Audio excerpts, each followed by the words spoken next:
Hi Aquarius! Kumusta po kayong lahat? So in Aquarius, maraming salamat po pala sa walang sawang pagsubaybay sa ating pong mga reading.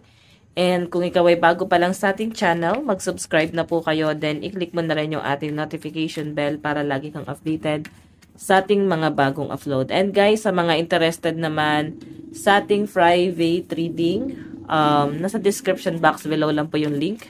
Message lang po kayo.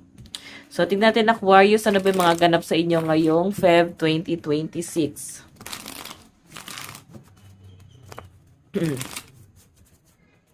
Ano ba yung mga ganap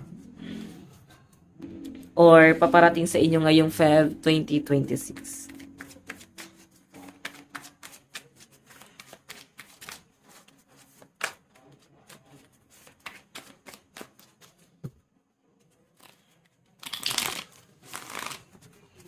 Okay.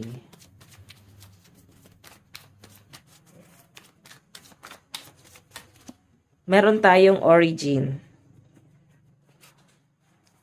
Oh.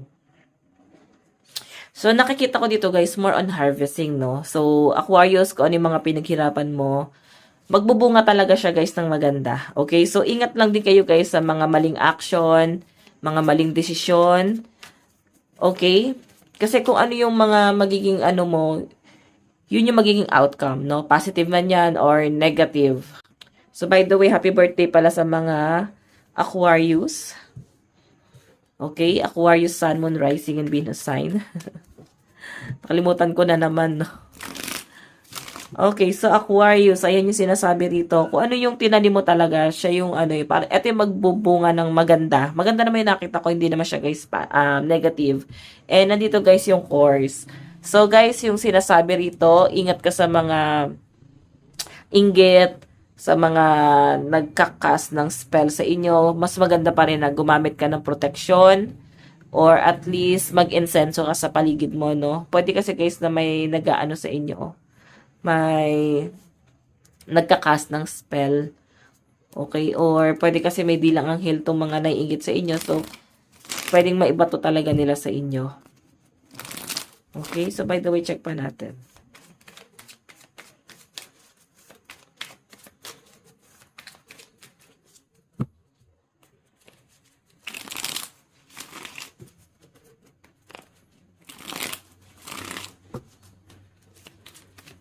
Okay. Meron tayong strategy. Planning, prediction, mind reading. So, nakikita ko dito, Aquarius, possible na i-enhance mo talaga yung ano mo yung talent mo ngayong Feb, no? Or pwede naman guys na meron ka nga aralin dito.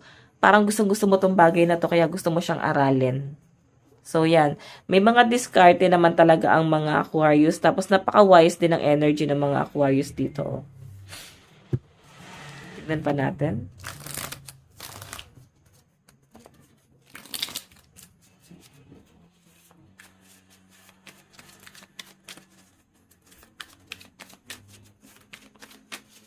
Okay, Aquarius, Sun, Moon, Rising, and Venus sign. Meron tayong friendship, team, connection, and network. Wow. So, Aquarius ito ha, mukhang meron kayong plano ng mga friends mo, something na pwedeng pagkakitaan. So, pwede may mga kakilala ka, connection, kaibigan na pwedeng ine-encourage ka rin nila, guys, sa tamang landas din naman, no? Kung nagpaplano kayo, guys, na mag-business, okay, so yan, maganda guys yung nakikita kong magiging outcome din ito. Okay? Maganda rin guys kung ano itong sisimulan nyo. So, iba sa inyo guys, medyo lilimitahan nyo muna yung paggala-gala, parang ganyan.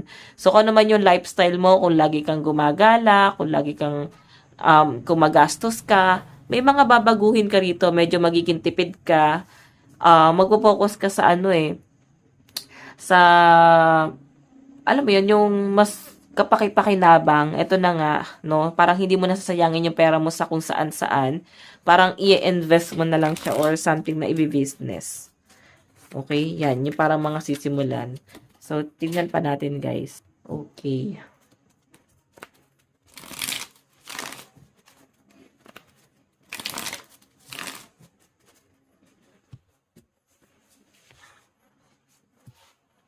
Check natin.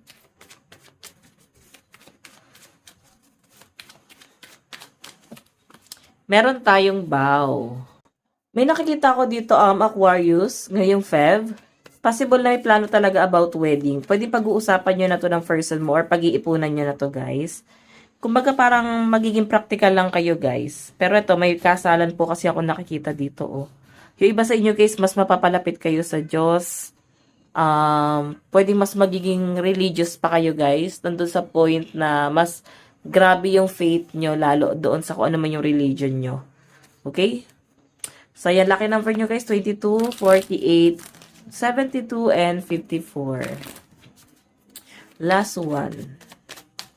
Ayan. And 78. So, guys, sa mga nagtatanong, hindi to pantaya sa loto, ha? Kasi may nagsabi na, wala namang 70 something ganyan sa loto. Hanggang 55 lang naman. So, guys, hindi to pantaya sa loto. Ito ay lucky number. For example, no? Ano ba yung lucky number? For example, meron kang pipiliin sa mga pupuntahan mo. Okay? Kung bibili ka ng lupa, ilang ektarya ba yung kukunin mong lupa? At pag ilan ba yung lupang kukunin mo? So, pwedeng ito yung mga swerteng number, no? Kung naniniwala kayo sa feng shui. So, hindi siya guys pantaya sa loto. Diyos ko. Okay, lucky number guys. Hindi ko siya sinasabing pang ano. So, by the way, sinasabi dito trap. So, hindi ka na pwedeng humindi rito once na ituloy mo to, no? Once na matuloy na yung kasalan na yan. So, guys, pag-isipan, no? Kung sure na kayo dito, baka nabibigla lang kayo. Okay, check pa natin additional message.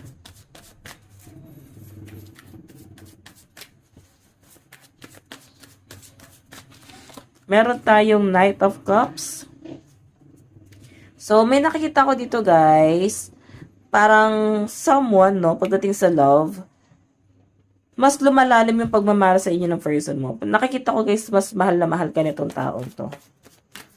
Okay? Sobrang kalmado, sobrang ano siya sa inyo, guys. Nakadepende. Payapa yung isip na tong taong to sa inyo, eh. Meron tayong ayan, relocation. So, guys, possible na magplano yung person mo na mag-settle down na talaga kayo. Pwede pag-uusapan nyo talaga to. Patungkol na to, guys, sa pagsasama, no, kung ready na kayo magsama ng person mo. So, kung hindi pa kayo ready, guys, baka nadadala lang kayo, nabibigla lang kayo. So, yung nakikita ko dito, relocation. Okay? So, makalilipat ng bahay, or papagawa kayo ng bahay, magpaparenovate ng bahay, or bibili ng bahay. Nakapag-usapan nyo na bumili ng something property. Okay, so family, ayan, nahihirapan siguro iba sa inyo na makisama. And, Aquarius, parang ito yung paplanuhin dito sa pinapakita po sa akin dito. Okay? So, by the way, check pa natin. 3 of Swords. Naku, nahihirapan ngayon loob sa mga kasama nila sa bahay. Kung nakikisama kayo, namamyanan, parang hirap na hirap yung loob ng iba sa inyo. Okay? So, yung iba naman sa inyo dito, Aquarius, pwedeng pinagdududahan ka ng person mo. Sa mga in relationship, yung tipong matagal na nagsasama, mukhang pinagdududahan ka ng person mo na mukhang may third party ka na parang meron kang iba. Ayan. So, additional message, meron tayong Soke na bat. Ayan, part pa rin to guys ng manifestation. Ugaliin ang maligo. Para mawala yung mga negative energy, para ma-release naman yan guys, no? Okay? Pansin nyo guys, pag naligo kayo, ang fresh. Parang ang gaan sa pakiramdam. Kasi nare-release yung negative energy. So, by the way, meron tayong communication is key. New moon in Gemini. Wow.